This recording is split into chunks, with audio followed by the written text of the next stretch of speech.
Hello all, welcome back. ഇന്ന് കാണിക്കുന്നത് പഴം കേക്ക് എങ്ങനെ ഉണ്ടാക്കിയെടുക്കാമെന്നാണ്. ചില സ്ഥലങ്ങളിൽ ഇതിന് കായ്പോള എന്നാണ് പറയുന്നത്. ഇതുണ്ടാക്കിയെടുക്കാൻ വളരെ എളുപ്പമാണ്. ഞാനിവിടെ ഉണ്ടാക്കുന്ന മാവ് 2 ചെറിയ പാത്രത്തിൽ ഉണ്ടാക്കാവുന്ന കേക്കിനുള്ളതാണ്. നിങ്ങൾ ഉപയോഗിക്കുന്നത് വലിയ പാത്രമാണ് എങ്കിൽ നിങ്ങൾക്ക് വലിയ കേക്ക് ഉണ്ടാക്കിയെടുക്കാനായിട്ട് പറ്റും.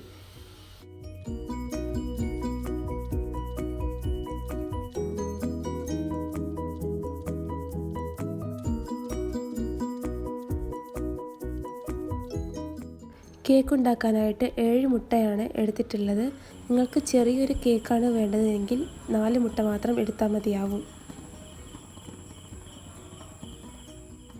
ഇനി നമുക്ക് മുട്ട ഓരോന്നായിട്ട് ഒരു ബൗളിലേക്ക് പൊട്ടിച്ചൊഴിക്കാം.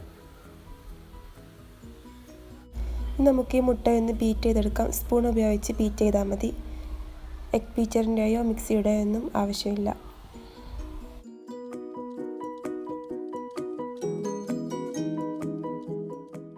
ഇനി ഇതിലോട്ട് ആവശ്യത്തിന് പഞ്ചസാര ഇട്ട് കൊടുക്കാം. പഞ്ചസാരയൊക്കെ നിങ്ങളുടെ മധുരത്തിനനുസരിച്ച് ഇട്ട് കൊടുക്കണം.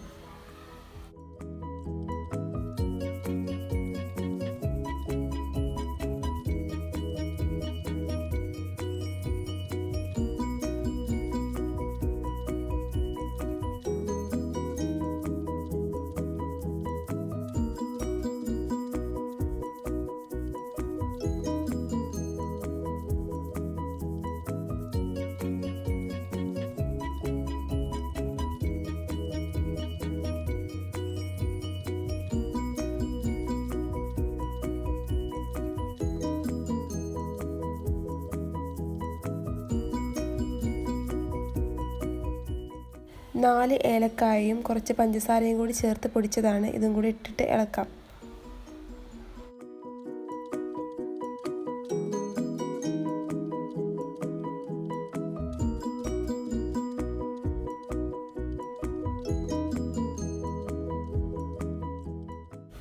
ഇനി വേണ്ടത് അണ്ടിപ്പരിപ്പും ഉണക്കമുന്തിരിയുമാണ്. ഇത് ഒരു പാത്രത്തിൽ നെയ്യ് ഒഴിച്ചിട്ട് വറുത്തെടുക്കണം.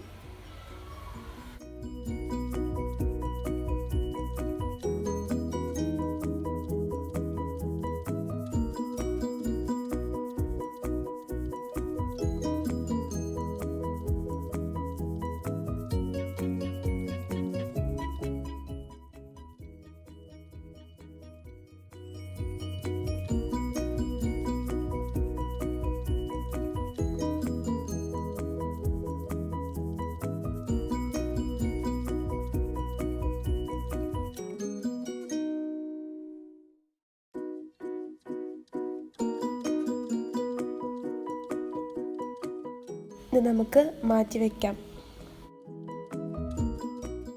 ഇനി 4 നേന്ത്രപ്പഴം ചെറുതായിട്ട് അരിഞ്ഞെടുത്തത് വേണം. ഇതും ഒന്ന് വറുത്തെടുക്കണം. ഇത് വറുത്തെടുക്കേണ്ടത് നമ്മുടെ അണ്ടിപ്പരിപ്പും ഉണക്കമുന്തിരിയും വറുത്തെടുത്ത അതേ നെയ്യിൽ തന്നെയാണ്.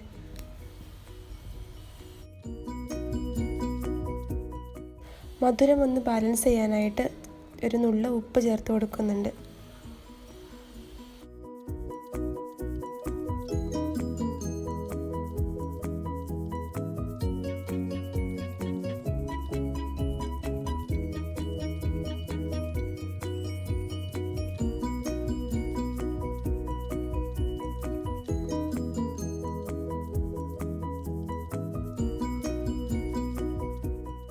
ഇത് റെഡി ആയിട്ടുണ്ട്. ഇത് നമുക്ക് മുട്ട ബീറ്റ് ചെയ്തതിലേക്ക് മാറ്റാം.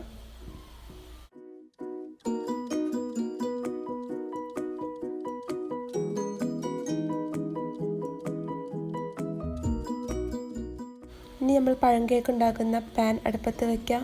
അതിലോട്ട് ആവശ്യത്തിന് നെയ്യ് ഒഴിച്ചിട്ട് ചൂടാക്കി വെക്കണം.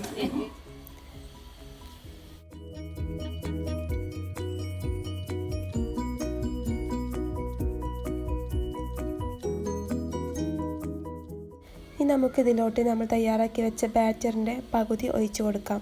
നമ്മൾ 2 കേക്കിന് വേണ്ടിയിട്ടാണല്ലോ ബാറ്റർ ഉണ്ടാക്കിയത്. അപ്പോൾ ഒരു കേക്കിന് വേണ്ടി അതിലുള്ള പകുതി ഒഴിച്ച് കൊടുക്കാം.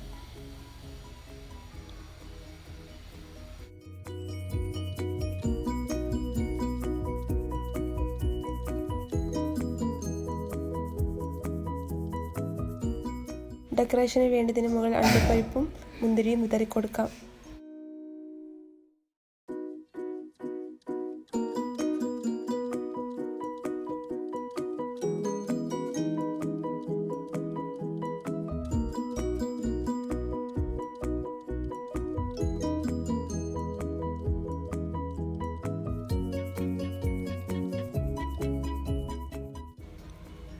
ഇനി ഇത് അടച്ച് വെച്ചിട്ട് സിമ്മിൽ വേവിച്ചെടുക്കണം. ഒരു 15 to 20 മിനിറ്റെങ്കിലും എടുക്കും ഇത് വെന്ത് കിട്ടാൻ. ഇത് വെന്തതിന് ശേഷം ബാക്കിയുള്ള മാവും ഇതുപോലെ ഉണ്ടാക്കിയെടുക്കാം.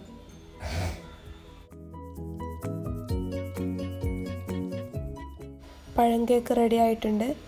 അടിയിലൊന്നും പിടിച്ചിട്ടില്ല, നന്നായി വെന്ത് കിട്ടിയിട്ടുണ്ട്. ഇത് നമുക്ക് മറ്റൊരു പാത്രത്തിലേക്ക് മാറ്റാം.